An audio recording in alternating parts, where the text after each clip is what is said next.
Making headlines tonight. Japan announces a $250 billion loan to help ASEAN through the pandemic at Wednesday's ASEAN-Japan Summit. As the Prime Minister said himself last year, Cambodia is a small country with a big heart. He's sending 200,000 doses of COVID-19 vaccine over the border to Vietnam. And as floods hit southern Phnom Penh, the Ministry of Water Affairs and Meteorology issues a mass flood warning for the eastern, central and southern parts of the kingdom. This is the Daily Roundup on the EAC News Channel. A very good evening to you. I'm Andrew Barnes-Roberts. ASEAN member countries are to benefit from a $250 billion loan from Japan to assist with the region's fight against COVID-19 and its post-pandemic recovery. The announcement was made during Wednesday's 24th ASEAN-Japan Summit, one of the 11 meetings being attended by Prime Minister Hun Sen this week as part of the 38th and 39th ASEAN Summits. EAC News reporter Reo Soko has the story.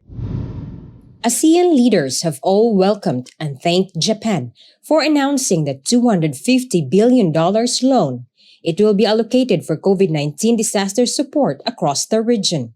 This is in addition to Japan's previous assistance to ASEAN, including the provision of COVID-19 vaccines, $200 million for medical equipment and supplies, and its $50 million contribution to the ASEAN Center for Public Health and Disease Emergencies. Japan's Prime Minister Kishida Fumio says his country will continue to support ASEAN.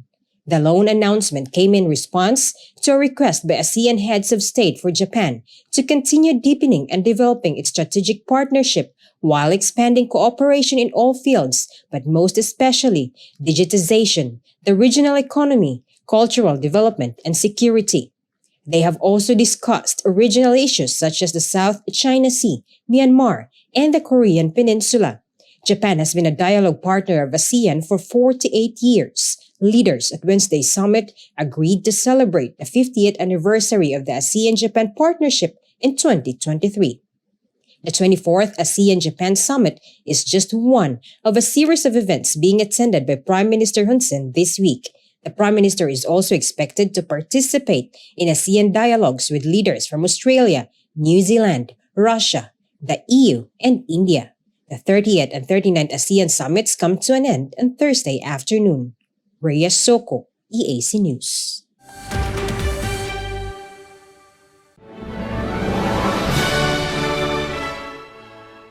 U.S. President Joe Biden has expressed strong support for ASEAN development during the 9th ASEAN US Summit on Tuesday evening, attended by Prime Minister Hun Sen, together with the other ASEAN leaders with the exception of Myanmar. Minister Delegate to the Prime Minister Kao Kim-hoon says during the meeting, the ASEAN and the U.S. heads of government praised the progress and achievements of the ASEAN-U.S. strategic partnership, such as the COVID-19 fight by donating vaccines. Biden has also expressed support for the promotion of economic development, increasing trade and investment. He has stated that the United States will provide an additional $102 million by way of a cooperation fund for ASEAN, and that they will continue to play a key role in ASEAN's regional cooperation, especially within the Indo-Pacific framework. Apart from Biden's pledge to join the movement in providing solutions to climate change, the U.S. President has also shared his views on Myanmar's current situation. The U.S. and ASEAN will celebrate their 45th partnership anniversary next year.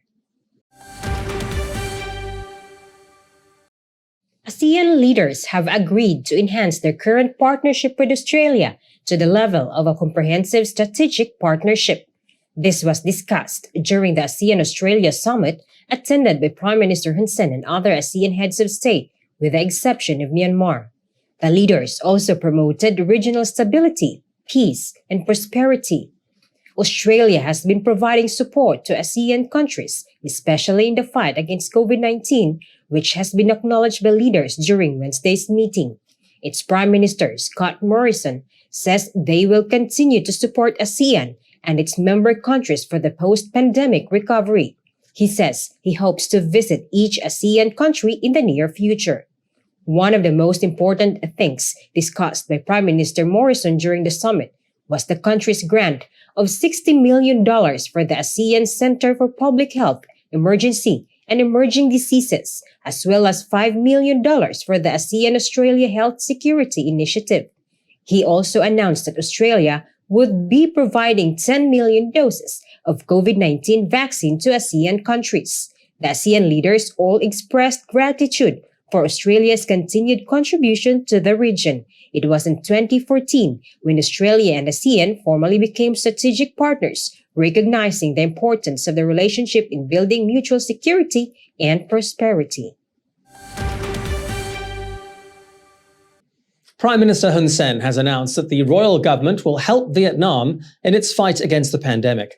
The kingdom is to donate 200,000 doses of COVID-19 vaccine to its neighbor on Friday. EAC News reporter Yuri Matosko has more. Secretary of State in the Ministry of Health and Chairwoman of the Commission for COVID-19 Vaccination, Van Dien, has confirmed the donation. She will preside over the delivery in person at the Ba Vet Moc Bai border gate in Savai Rieng province on Friday morning. Currently, Vietnam has administered only one dose of vaccine to 53% of its population. Only 21% are fully vaccinated. Unlike Cambodia, the Vietnamese government has been reluctant to accept vaccines from China for long-standing political reasons. It has been researching a homegrown vaccine called Nanovax, but with delays and a lack of effective results, Hanoi has now decided to start distributing Chinese vaccines such as Sinovac, which is the kind Cambodia has the most of in stock. Vietnam will not be the first Asian country which Cambodia has helped in the fight against the pandemic. The kingdom recently donated 200,000 doses of Sinovac to Laos. Myanmar, Timor-Leste, and Nepal are other countries Cambodia has helped with cash, face masks, and medical supplies. Yuri Matosko, EAC News. Cambodia's daily COVID-19 figures remain at levels not seen for almost 7 months. The daily death toll also continues to fall. On Wednesday, the Health Ministry confirmed just 111 new COVID-19 cases by way of PCR tests.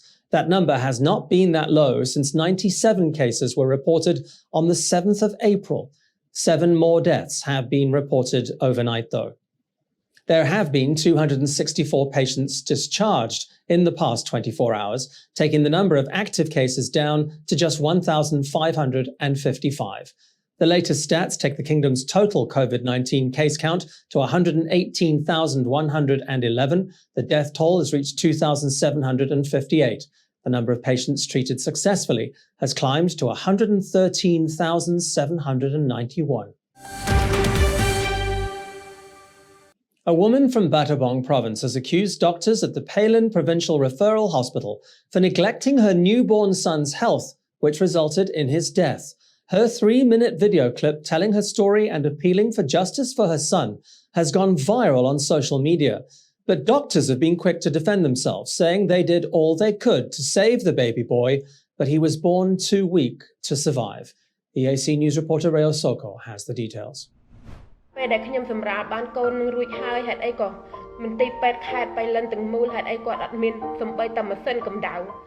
This is the video that has spread like wildfire on social media.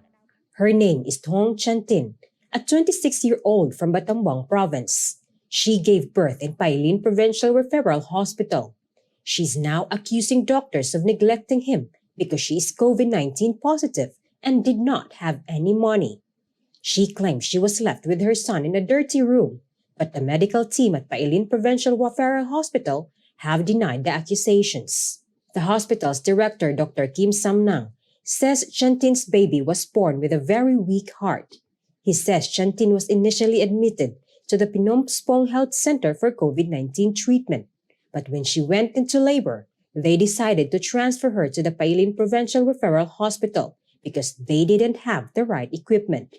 The baby was born last Thursday, weighing 2.7 kilograms, but doctors noticed that the baby was not healthy. Dr. Samnang says the Battambang Provincial Health Department refused to have the mother and child transferred owing to her COVID status. Instead, the baby was sent to Kantabopa Hospital in Siem Reap, where he died. Dr. Samnang has stressed that everyone tried their very best to save him. Reyes Soko, EAC News. Phnom Penh's Khan Dangkor is under a state of emergency amid widespread flooding. The announcement was made in the early hours of Wednesday morning, with the Prektanat River rising to dangerously high levels. And it's not just parts of Phnom Penh that are dealing with floods. The Ministry of Water Resources has announced that flash floods will hit a wide area of the country over the next 24 hours. EAC News reporter Yuri Matosko has the details. At around 1 a.m. on Wednesday, authorities were still busy excavating land near the Prektanat River in order to facilitate the flow of water and prevent even more flooding. 1 hour before, the Phnom Penh Department of Public Work and Transport had declared a flood emergency for people living in the communities of Khong Noi, Tien, Spantmore, Prek Kampu, and Ralu. Evacuations were ordered immediately. Locals say the water is heading towards Coast Road and that the southern parts of the river might affect National Road No. 2 at Wat Phra Thiet in Kendall. Later on Wednesday, the Ministry of Water Resources issued a flash flood warning for a wide swath of the country over the next 24 hours. Flood warnings have been announced for Phnom Penh, as well as the provinces of Prevan, Svai Rieng, Kendall, Takao, Kampong Speu, Kampong Chenang, Pursat, Mondulkiri, Tepong Khmer, Kampong Cham, Kampot, Kokong, and Phra Sihanouk. The heavy weather is being brought in by a typhoon currently pummeling central Vietnam. Yuri Matosko, EAC News. The Cambodian Human Rights Committee, in collaboration with the Office of the High Commissioner for Human Rights, will hold a regional workshop on Thursday. It will be attended by other human rights institutions from across ASEAN member states, as well as embassies present in the kingdom. The aim is to establish a national human rights institution in Cambodia based on the Paris Principles. EAC News reporter Reo Soko has the story. The regional workshop is expected to gain inputs for the draft law on the establishment of national human rights institution in Cambodia. It will be attended by over 80 participants, including representatives from various embassies in the kingdom, the ASEAN Intergovernmental Commission on Human Rights, as well as officers of the National Human Rights Institutions of the Philippines and Malaysia. It will be held mainly via video conference, with some delegates attending in person. The president of the Cambodian Human Rights Committee, who is also the minister attached to the Prime Minister, Keo Remy, will preside over the conference, together with United Nations Resident Coordinator Pauline Tamises. It is expected that participants will share their experiences in handling human rights institutions in their own nations, which will assist Cambodia in drafting the law needed for the creation of one of its own. Rhea Soko, EAC News. Rit Boris is a young and ambitious student who observed that mental issues between students are not being properly discussed, especially in light of the pandemic. He decided to act and created Mind Switch. It's an online platform aimed at helping teenagers and young adults cope with their mental health without being afraid to speak out about it. He sat down with EAC News reporter Yuri Matosko. Mental issues in Cambodia come in many forms: trauma from war or family tragedy, the sheer exhaustion of those living in poverty. On top of that, the fast-pacing world of modernization can also create disconnections between generations, especially for students. The youth often suffer, not just with depressive thoughts, but also with anxiety, body issues, as well as pressures from studies, careers, and now the added stress associated with the pandemic. Ritty Bodies took the initiative and created the online platform Mind Switch to help students see mental health without stigma as an important part of a balanced life. Rich spoke to EAC News about his project, which was one of 13 mentorship projects selected by UNICEF from 150 applications. Actually, Mind Switch project is under a program called Generation Future program that the program manager, her name is Lindsay, and it's under the UNICEF Cambodia. So the project starts from August to the end of the November, and I will share all the videos and actions from social media to all the audience here. We also try to demonstrate our project to the audience, especially to teenagers at the age between 14 to 25 on the World Children's Day, which happens on 16 November this year. He says the inspiration for Mind Switch came from his own experiences with mental health.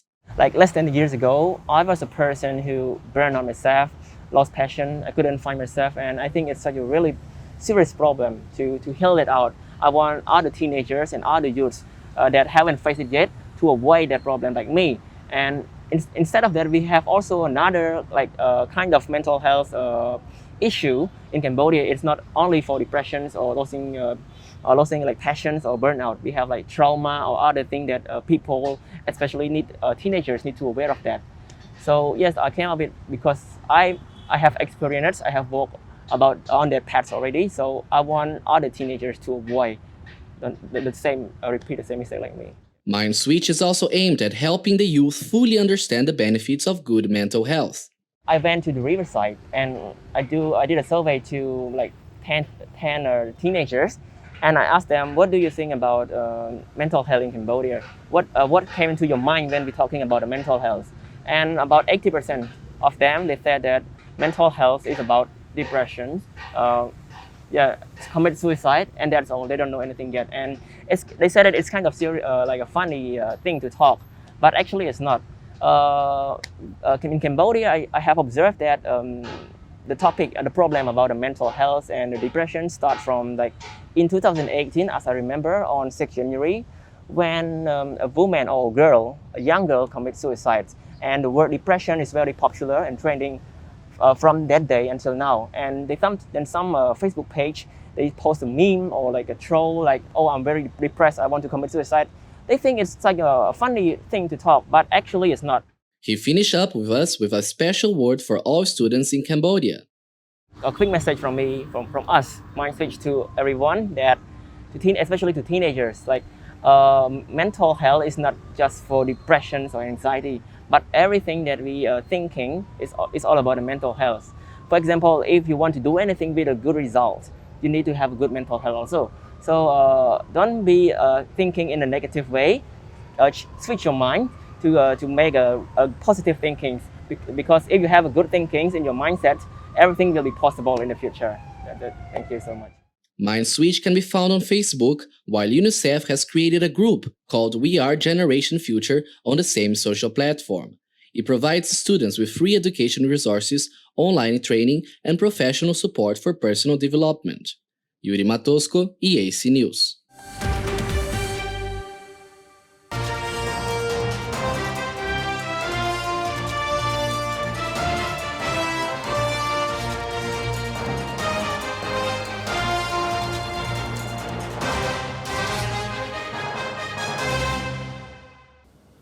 Now for a look at news making international headlines this Wednesday, the 27th of October. 3 people have been killed, including a hospitalized suspect, and 4 others have been wounded in a shooting on Idaho's Boise Town Square. The Ada County coroner has identified the shooter as 27-year-old local Jacob Berquist. Boise Police Chief Ryan Lee says Berquist was known to both police and mall security, although he didn't appear to have an arrest record in the city. Security guards had reported him in the past, though, for disruptive or disorderly behavior. The 4 wounded included 2 women who sustained what were described as no life-threatening injuries and a 60-year-old woman who was struck inside a vehicle, possibly as the police and the suspect exchanged gunfire. A Boise police officer who was threatened and released was hit by glass from the window of the vehicle he was using. The motive for the shooting remains unclear, but it appears it followed an altercation with a mall security guard. One shopper told police that he was in the food court when he heard 5 to 8 shots ring out and that security personnel ushered him out before police arrived. A rare cyclonic storm has hit the southern Italian island of Sicily, causing widespread flooding around the city of Catania, turning streets and squares into rivers and lakes. At least 2 people have been killed. Footage shows cars submerged as powerful floods engulf a road. Italian weather experts say the area is being pounded by a rare Mediterranean hurricane known as Medicani. The Civil Protection Emergency Relief Body has issued another of its highest red alerts for the northern and eastern parts of southern Calabria, warning of potential risk to life and damage to property. And the Greek Coast Guard has confirmed that 4 migrants, 3 of them children, drowned on Tuesday after a boat in which they and 23 others were trying to cross from Turkey to Greece sank. The boat sank off the Greek islands of Chios.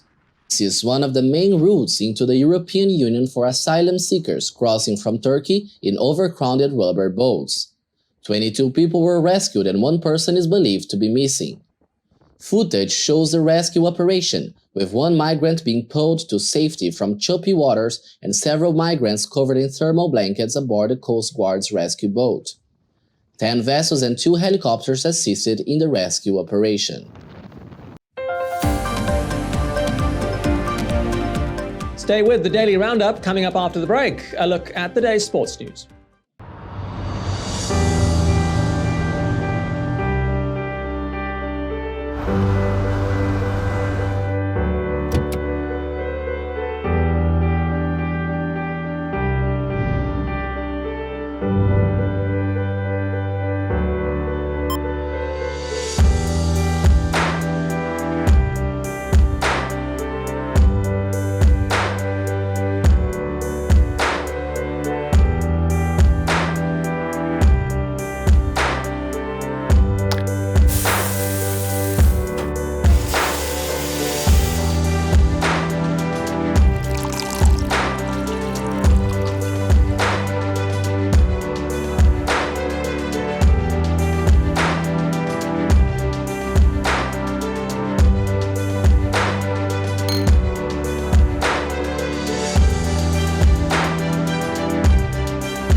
EAC News fully supports the Royal Government of Cambodia's preventative and administrative measures against COVID-19.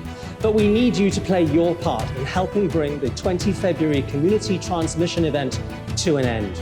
Wash your hands regularly, sanitize wherever possible. Keep an eye on your body temperature. Use the Stop COVID QR code and maintain a safe social distance. But above all, please, please, please, wear a mask. Only together can we beat COVID-19.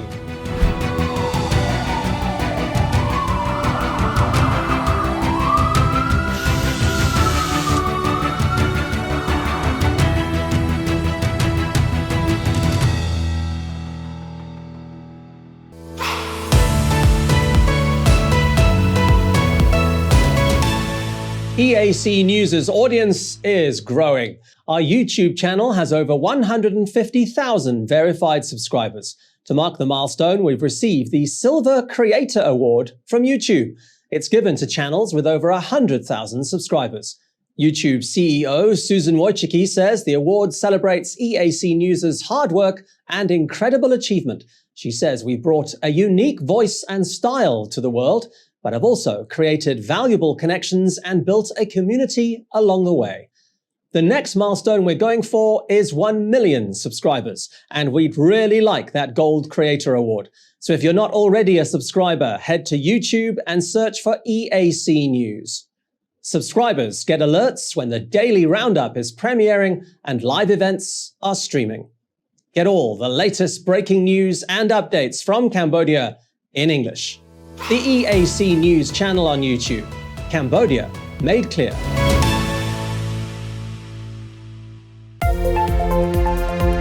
If it's happening and you need to know about it, you'll get it all right here. EAC News brings you updates and breaking news in English across all of our platforms and channels. The EAC News app, YouTube, Facebook, Telegram, Twitter, and our website www.eacnews.asia. Join me, Andrew Barnes-Roberts, and the rest of the EAC News team every day on your favorite channels. EAC News, Cambodia made clear.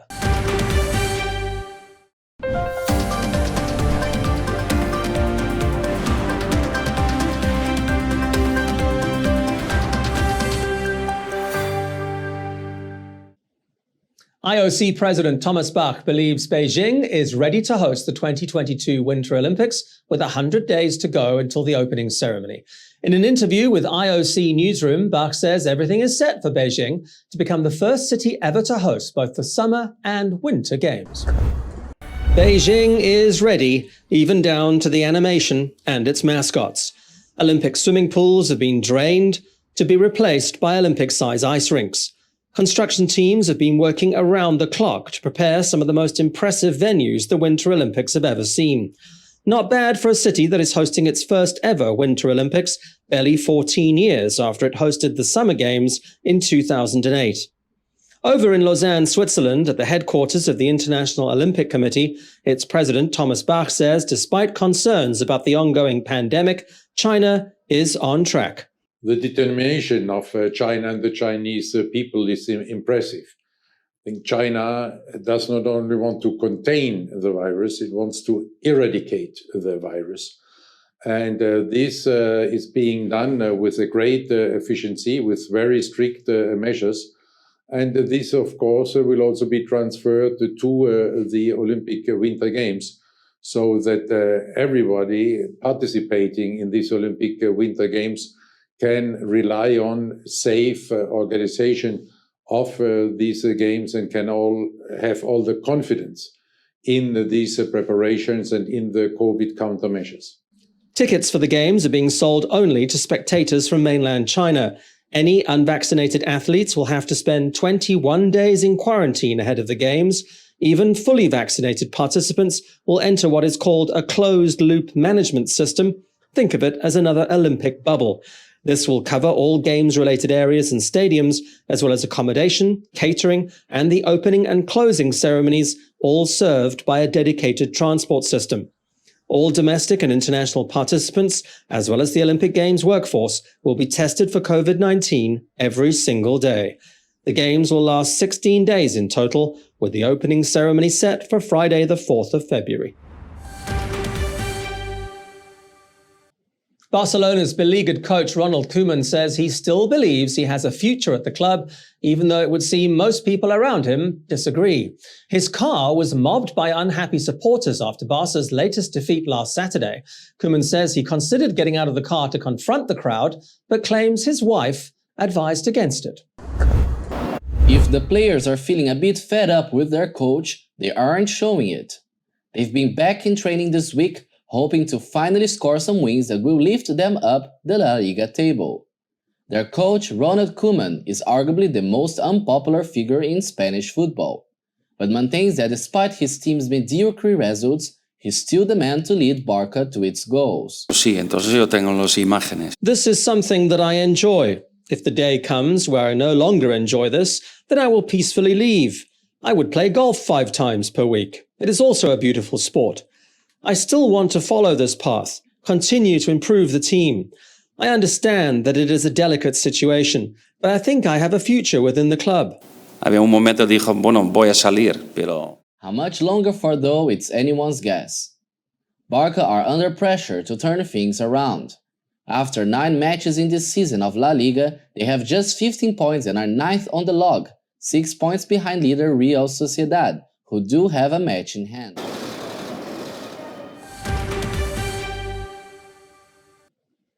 Paris Saint-Germain star Neymar says his overarching goal is to lift the Champions League trophy again alongside Lionel Messi but this time as teammates at PSG. The pair were playing for Barcelona when they first managed the feat back in 2015. Neymar is clearly enjoying his time with Paris Saint-Germain.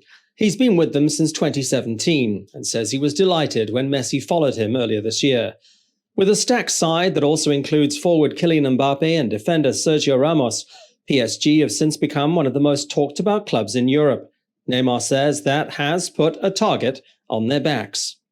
The toughest part of being on these teams is that no matter what match you are playing, the other teams are always motivated. They always want to win and to beat you. So I think, despite the fact that we have a great team with fantastic players, I think we have to take the pitch as if it is the last match of our lives every day. So it's one at a time. Because if we are good on paper, we have to show that we are also good on the pitch. Because it doesn't mean anything if you got a great squad, but the team doesn't win. I think that would be a pity. So our squad today is one of the most talked about in the world, and we need to prove why we get all that attention. Como equipe individual, acho que Neymar's ambitions, however, go beyond club level. He's busy chasing Brazilian great Pele's goal record for the Brazilian national team. Neymar currently sits at 70 international goals, just 7 shy of Pele's record of 77. The goalscorer has also clarified a recent statement he made in a documentary that next year's World Cup in Qatar would be his last. He says what he actually meant was, you never know what tomorrow holds. All right, let's take a look now at tomorrow's weather.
And finally, remember postage stamps? Well, one of the world's first, a rare penny black, is going up for auction next month at Sotheby's in London. It will have an estimate of over $1 million. A penny black, the first postage stamp ever issued. This one dates from 1840. Sotheby's call it the earliest securely dated example of the first postage stamp. The stamp, which features that famous profile of Queen Victoria, is attached to a document dated the 10th of April 1840 from the archive of British Postal Service reformer Robert Wallace. What makes it so valuable is that date, the 10th of April 1840. That's a few weeks before the penny black was issued at a flat rate from the 6th of May 1840. Sotheby's are saying it's the most important piece of philatelic history in existence. Its owner, Alan Hollyoak, says he's surprised this much fuss wasn't made over it before. So mass communication with the stamp had its birth, and today, well, we don't think about it, do we? We communicate as if it's just a natural right. Prior to the 6th of May 1840, it was not. You could not afford to do what you do today. So yes, it's the first stamp. Yes, I believe the most important thing in philately, but I believe in history and social history, it is far more important, and I'm surprised that it has been totally ignored. The stamp is one of 3 penny blacks believed to have survived from the very first sheet of printed stamps. The other 2 are part of the collection at the British Postal Museum.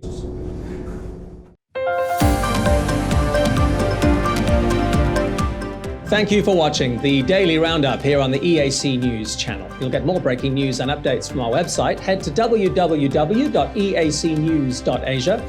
You can also search for EAC News on Telegram and at your favorite app store. More from the EAC News team in the Daily Roundup tomorrow night at 8. I will see you then.